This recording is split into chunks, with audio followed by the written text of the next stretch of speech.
Kuviani ladataan ylilaudalle päivittäin, niihin liitetään jokin loukkaava teksti, kuten I have never had a GF, tai viereen kirjoitetaan autisti, burgeri tai Asperger. Viitaten psykologian Aspergerin tautiin tai vakava narsismi, persoonallisuushäiriö. Asialla on yksi ihminen, joka alkoi seuraamaan minua 2003. Hänen mielestään minua ei pidä jättää rauhaan niiden asioiden takia, joita hän on kuullut minun tekevän. Hän käyttää useita nimimerkkejä monilla eri sivustoilla ja vetää ylilaudan nuoria mukaan siihen harhaan, että kuvani ja nimeni ovat jokin itse ylläpitämäni harrastus, josta saa puhua netissä ja josta puhuminen on yhteinen harrastus. Hän saa myös ylilaudan kansainvälisen puolen kopioimaan kuviani käyttämällä englannin kieltä ja tekeytymällä ulkomaalaiseksi. Olen poistanut kaikki kuvani, videoni ja kirjoitukseni netistä kuukausia sitten, mutta minua seuraava henkilö ja ylilaudan nuoret lataavat ne uudelleen päivittäin. Joillakin heistä on kansio vanhoja kuviani omalla koneellaan, ja he haluavat varmistua siitä, että maineeni on pilattu koko elämäni ajan. Olen ilmoittanut ylilaudan moderaattoreille 2000 uutta kuvaa huhtikuusta 2014 alkaen, jotka he ovat poistaneet kiitettävästi, mutta ylläpitoa ei kiinnosta käyttäjien blokkaaminen.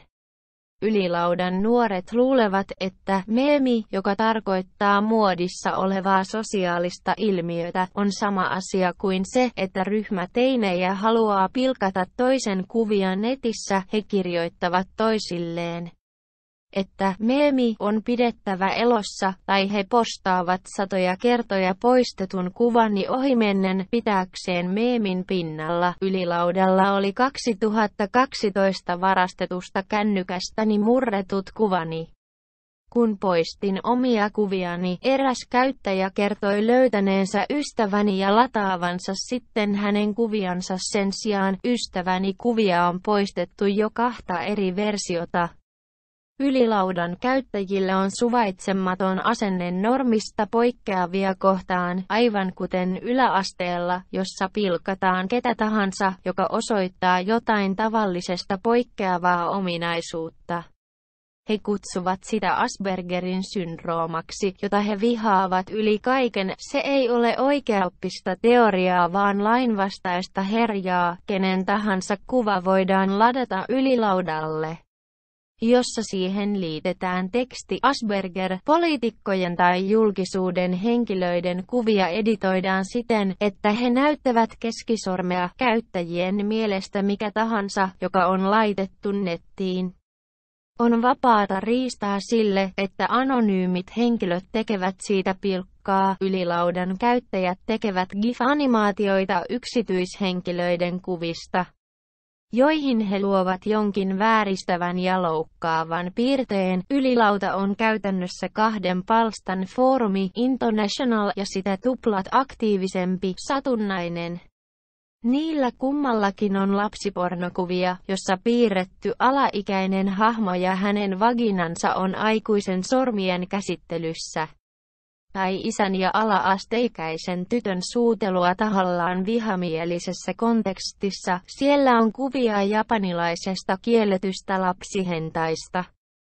Siellä on kuvia kuolleiden vauvojen ruumiista tai kokonaan palaneista aikuisista tai ammutuista. Kuvia on seksistä, jossa nainen ulostaa ja mies levittää ulosteen joka puolelle naisen vartaloa. Kuvia on yhdynnästä, peniksistä, joissa on haavoja leikkauksen jäljiltä. Siellä on kuvia ja tekstejä itsemurhasta, aseella omaan kurkkuun tai ohimolle osoittamisesta ja ampumisen jälkeen verilammikoista. Eräs paljon käytetty kuvasarja näyttää piirretyn sammakon, joka pohtii itsemurhaa, näyttää eri tunnetiloja ja tekee sen usealla eri tavalla. Samaa kuvaa ladataan kymmeniä kertoja peräjälkeen. Mihin tahansa kuvaan on voitu laittaa teksti: nautin tästä.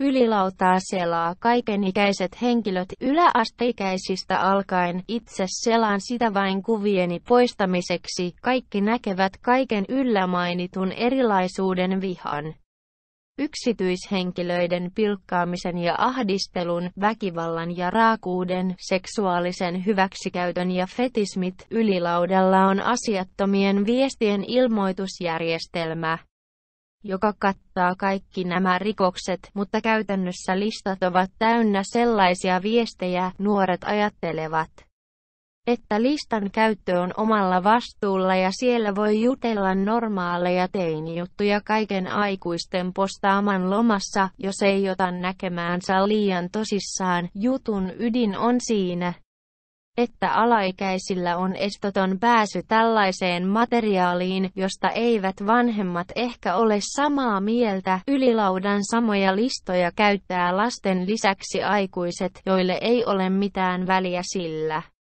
että kuinka kovia viestejä he postaavat. Näiden viestien perusteella monille ylilaudan käyttäjille kaikkien normien ja lakien rikkominen on hauskaa ja viihdyttävää. Ylilaudan ylläpitäjien näkökulma tähän on laissez-faire, mutta kun tämä tarkoittaa sitä, että kuvien postaajille itsellään ei ole vastuuta tai väliä niiden yksityishenkilöiden elämästä, joihin kuvat kohdistuvat, ylilauta on pääasiassa yksityishenkilöiden häiriköintiä ja sairasta toimintaa. Ylilaudalla ei ole mitään muita viestejä kuin pilkkamielessä tehtyjä.